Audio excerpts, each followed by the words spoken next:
Hello friends, कैसे आप सब लोग and thanks for watching my channel. Friends, इस वीडियो में हम नेटवर्क 18 के चार्ट के बारे में डिस्कस करेंगे। यहाँ पे आप देखिए तो आपको दो तीन चीज़ दिखेगा। पहले तो ये कि नीचे से ऊपर अराउंड 200% ये ऊपर गया है, लेकिन यहाँ पे मंथली चार्ट आपको समझ में ना आ रहा हो। यहाँ पे वीकली में देखिए, यहाँ पे आपको दिखेगा कि ये दो बार इस लेवल पे गया और उसके बाद टिका नहीं, तो एक छोटा सा डबल टॉप जैसा पैटर्न क्रिएट हुआ है। यहाँ पे हो सकता है कि शॉर्ट टर्म में आपको करेक्शन दिखाए। ठीक है, तो 200% के बाद कोई बड़ी बात नहीं है, लेकिन ओवरऑल ट्रेंड इस वजह से कैसे शेप अप हो रहा है उसके बारे में डिस्कस करेंगे हम इस वीडियो में। आप देखिए,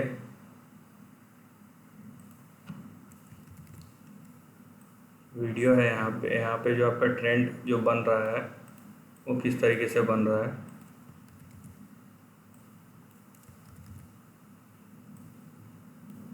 राइट, ये देखिए, ये आपका ओवरऑल यहाँ पे ट्रेंड है।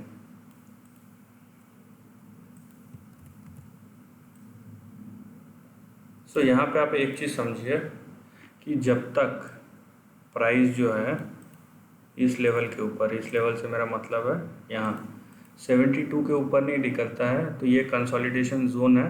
72 के ऊपर जब तक नहीं जाता है, ऊपर के लेवल पे नहीं जाएगा। ठीक है, इस लेवल की हम बात नहीं करेंगे। तो यहाँ पे जो आपको लेवल्स दिख रहे हैं, आप देखिए, आपका इमीडिएट सपोर्ट दिखता है 31 पे, उसके नीचे का सपोर्ट है आपका 25 पे,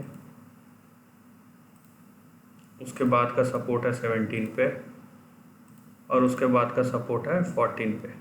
ठीक है, ये आपके इम्पॉर्टेंट सपोर्ट है। सपोर्ट का मतलब जहाँ से या तो ख़रीदना है और जिस लेवल के टूटने के बाद हमको नहीं निकल जाना चाहिए। जो आपका पहला रेजिस्टेंस या टारगेट है वो ये 49 है, जहाँ से ये लौट के आया है। यहाँ पे देखिए करेक्ट होके आ रहा है,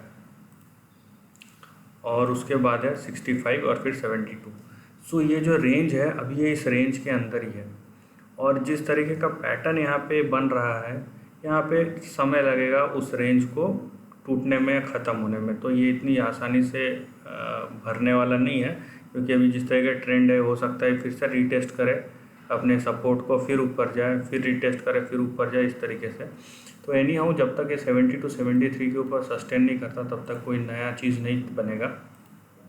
नाउ यहाँ पे देखिए आप ट्रेंड, यहाँ पे अगर आप ट्रेंड देखते हैं तो किस तरीके से बन रहा है वो समझिए। ठीक है, 72 के ऊपर अगर सस्टेन करता, 73 के ऊपर, तब हम बोलेंगे जो हमारा प्राइस है या अगला टारगेट जो है,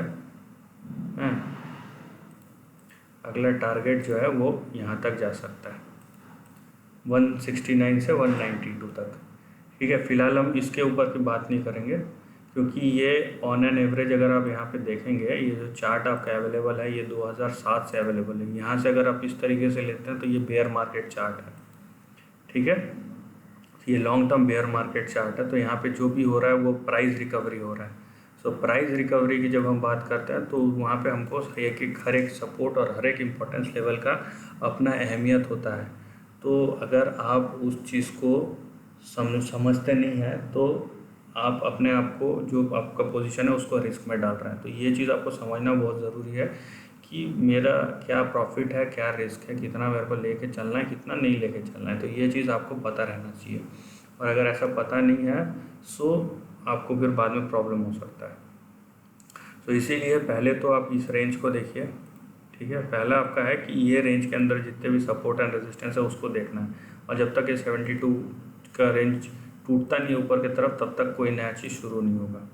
उसके बाद 72 73 के ऊपर जब सस्टेन होगा इस लेवल के ऊपर, उसके बाद ये दो रेंज एक्टिव होता है,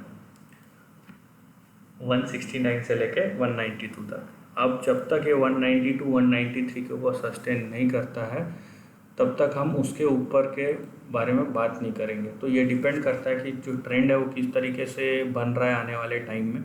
और ये क्योंकि मैं मंथली चार्ट की बात कर रहा हूँ, तो ये 1-2 महीने में नहीं होने वाला है, इसको होने में टाइम लगेगा, क्योंकि ज़रूरी नहीं है। यहाँ पे जो आप देख रहे हैं ना कि 2-3 महीने में इतना ज़्यादा राइस आ गया 200-300% का, ये हमेशा नहीं होता, नॉर्मल मार्केट कंडीशन में नहीं होता। तो ये एक्सपेक्ट मत कीजिए कि अगले 2 महीने में ये 192 हो जाएगा। होने में हो सकता है, लेकिन नॉर्मल मार्केट कंडीशन में ऐसा नहीं देखा जाता है। So this is the end of the video दोस्तों। वीडियो पसंद आए तो लाइक और शेयर कीजिए, थॉट्स कमेंट सेक्शन में लिख के बताइए, और ऐसे नए कंटेंट के लिए चैनल को प्लीज़ सब्सक्राइब कीजिए। Lastly, take care of your family and friends.